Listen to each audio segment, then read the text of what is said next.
माछा माछा माछा माछा माछा समाउनु तरिका हेर्नु है आयो माछा आयो जाल हान्दैछ तर उताबाट अर्को आउँछ ठुलो भाग्छ यसले खाइदिन्छ भनेर माछा मार्न खोजेको झन्डै भ्यागुता परेको भने चाहिँ कछुवाले झन्डै खाइदियो फेरि फाल्यो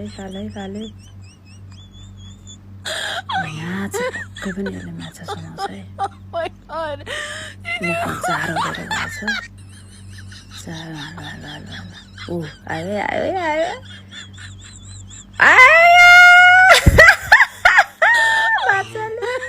यो सोल्टी हेरेको